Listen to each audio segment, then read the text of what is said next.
Vous allez écouter une prestation d'un groupe Made in les Grands Voisins. Donc c'est un groupe qui vient de se constituer ici. Donc un tonnerre d'encouragement s'il vous plaît pour ce groupe qui va jouer aujourd'hui ici.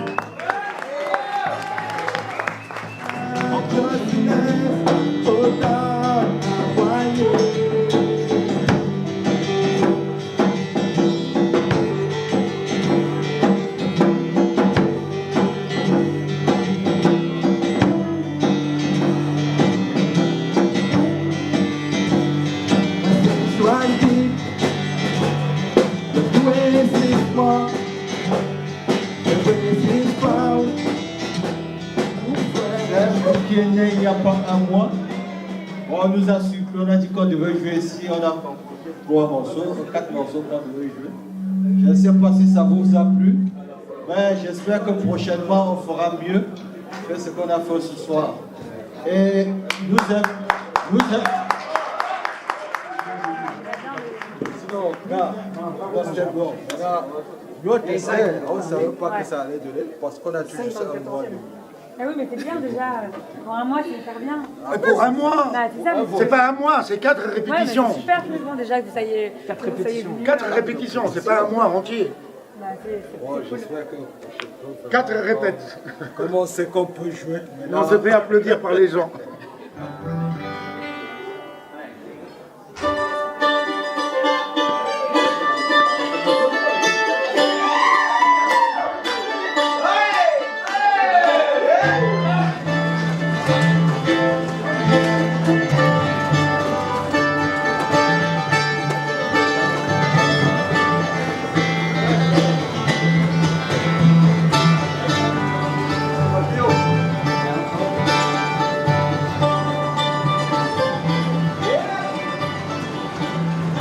Ça va s'enterrer pour 3 ans. C'est le matériel de chez les voisins, ça, qu'on va pas utiliser. Pourquoi 3 ans? Parce que c'est le temps de leurs travaux en face. Et on récupère tous. Ils viennent le récupérer dans 3 ans, donc il fallait un endroit qui bouge pas. Un stock immuable. Il y a plein de matériel que nous on voulait utiliser qui coûtait une fortune pour organiser tout le projet food. Pour avoir du matériel de réchauffage, du matériel de stockage au frais, frigorifique, pour avoir. Bref, des choses qui coûtent une fortune normalement, c'est en investissement matériel, quand tu montes une cuisine, même de réchauffage, t'en as pour 100 000 € rapidement. Ouais. Et là, on a pu récupérer tout et on leur emprunte, on leur fait la veille technique du matériel, la maintenance. Et puis tout ce que nous, on peut pas utiliser, on a juste à leur stocker pendant 3 ans. C'était un peu ça le challenge, quoi. C'est vraiment une main tendue encore. Ouais, c'est-à-dire que c'est de l'échange et c'est pas axé sur l'argent, quoi. Ouais, un troc. Là, le lien par la nourriture, il est extra, quoi. Ouais. Ça fonctionne bien, ça. Ça fonctionne super bien. On est hyper contents.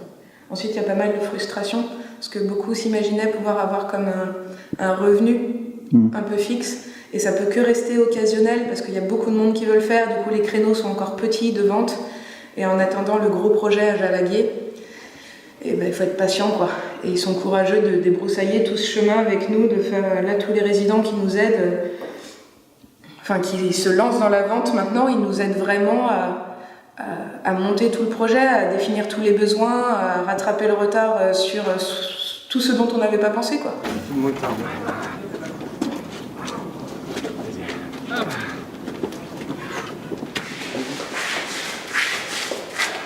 Super. Il y a combien de pignons, c'est un truc de fou.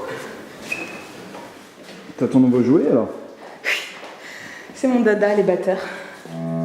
Fabriqué au Grand Voisin, mon gars. Entièrement, de A à Z, ici.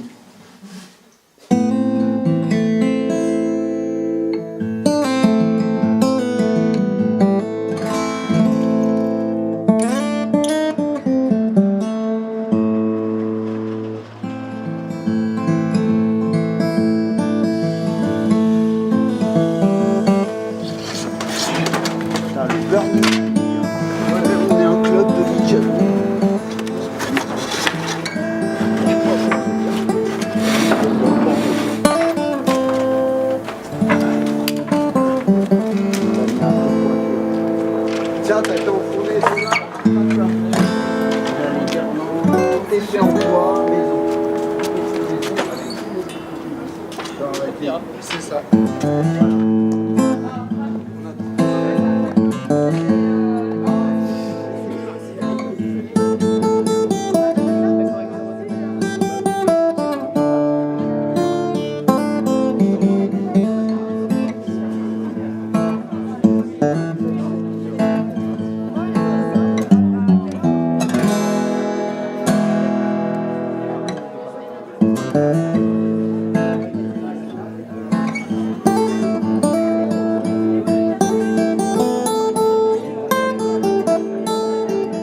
Alors aujourd'hui, c'est un conseil des voisins un peu spécial.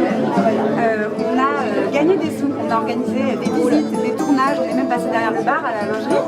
On a 4 000 €. C'est la cagnotte commune et du coup on récolte toutes les idées de projet. Donc il y a une petite fiche là-bas, je vous invite à la remplir et à l'accrocher sur le mur. Bon allez, on boit le café, on se met dans un tuyau chaud, il y a des plaids pour ceux qui ont froid. Il fait vachement bon. On est chaud dans nos cœurs.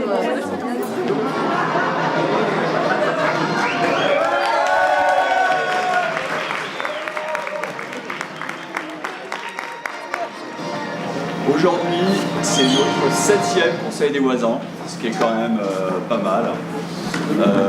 C'est le premier qu'on fait ici dans ce nouvel espace. Initialement, le projet devait se terminer mi-2017. Enfin, le futur chantier, le futur écoquartier devait commencer mi-2017. Aujourd'hui, on a pratiquement une garantie que le chantier ne commencera pas avant début 2018. Donc on sait qu'on va pouvoir prolonger et avoir l'usage de l'ensemble du site jusqu'à la fin de l'année, jusqu'à la fin de l'année 2017. Et donc ça veut dire qu'on a encore une année, une grosse année devant nous. Et l'objectif aujourd'hui, et c'est pour ça qu'on utilise aussi un nouveau format que va nous expliquer Auguste dans quelques minutes. L'idée aujourd'hui, c'est de faire de ce projet un projet participatif. On a eu de nombreuses difficultés à résoudre, on a encore des vrais questionnements. On va avoir une année, l'année prochaine, moi c'est un de mes questionnements personnels, c'est l'année électorale 2017 va être forte, notamment par rapport au social, par rapport à des questionnements, des interrogations. Comment est-ce que nous, les grands voisins, on se positionne? Qu'est-ce qu'on veut porter comme message? Qu'est-ce qu'on veut dire? Est-ce qu'on veut dire quelque chose? Est-ce qu'on veut se positionner politiquement? C'est des questions qui sont intéressantes à discuter. On a des problématiques économiques à résoudre sur le projet des grands voisins. Aujourd'hui, je pense que c'est un secret pour personne, notre partenaire, le partenaire qui porte une bonne partie du pilotage, Yes We Camp, a des difficultés économiques. L'été a permis de trouver un vrai équilibre économique. La situation hivernale, les pertes en recettes au niveau de la lingerie et de la chaufferie ont fait que l'équipe de Yes We Camp qui assure une partie du pilotage, des aménagements extérieurs, la signalétique, la communication, est plus équilibrée. Donc on est en train de s'interroger sur comment on peut faire pour rééquilibrer la situation pour Yes We Camp, pour qu'ils puissent continuer à assurer une bonne partie de ce travail. Et aujourd'hui, on n'a pas encore trouvé de réponse, à part augmenter la bière de 5 à 6 €, ce qui est déjà quelque chose. Allez, lancez-vous, de quoi avez-vous envie de parler aujourd'hui? Sur la stratégie, on va dire, sur une stratégie globale. La stratégie globale? Sur une nécessité d'être clairement solidaire de toutes les actions qui sont réalisées sur le site par tous les acteurs. Moi, j'aimerais bien qu'on aborde le fonctionnement des tickets temps. La monnaie temps? Avec Olivier. Michel alimente également la cagnotte commune. Et j'avais comme idée de proposer par exemple un voyage à la mer pour les résidents qui souhaitent partir à la mer. Peut-être mettre en place une sorte d'identité d'origine. On me dit qu'on fait du Made in France, pourquoi on ne pourrait pas en imaginer du Made in ton voisin? Je ne sais pas comment on peut l'intégrer ou si c'est déjà intégré, mais moi j'aimerais bien, là j'ai appelé l'EFCO parce qu'il m'avait dit qu'il viendrait bien au Conseil des voisins, mais comment on peut continuer à travailler avec les résidents, quoi, la gouvernance du site et pas que entre nous. Donc voilà, ça m'intéresserait d'avancer.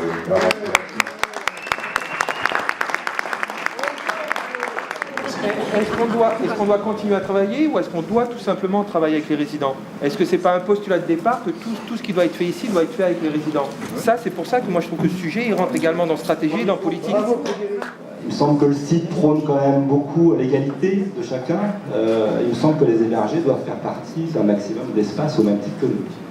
Donc ils doivent investir également les espaces de rencontre, ceux des grands voisins, les petits-déj, la gouvernance aussi. Enfin, on est vraiment dans une société, sur un site qui se veut démocratique.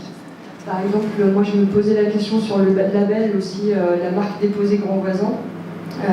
Je trouve que ça pose aussi question parce que ça veut dire qu'il y a un propriétaire de cette marque et en fait c'est un projet qui est collectif, donc je ne vois pas qui peut être propriétaire de cette marque-là.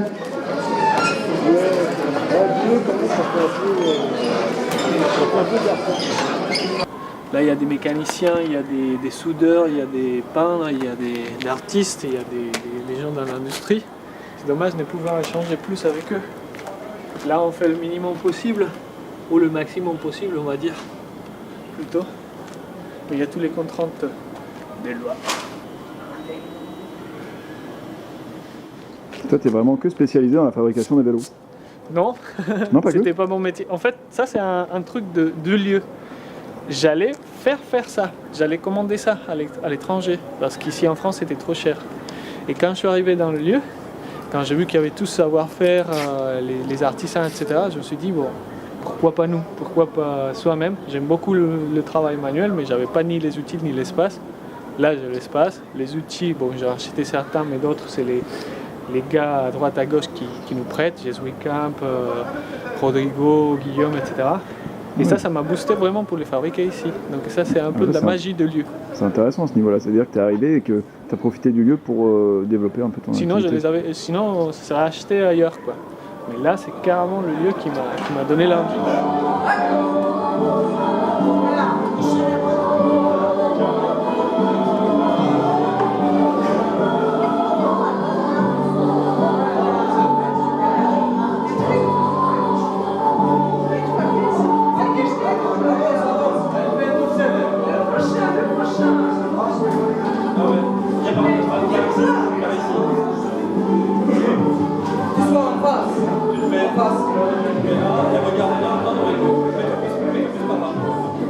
Et on va commencer à dîner et après le plat, on va pousser les tables pour prendre le dessert et peut-être danser.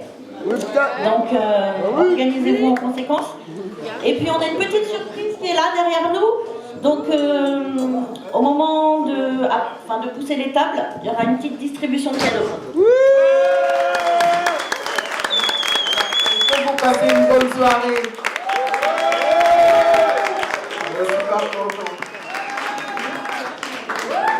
Et ben bonne soirée.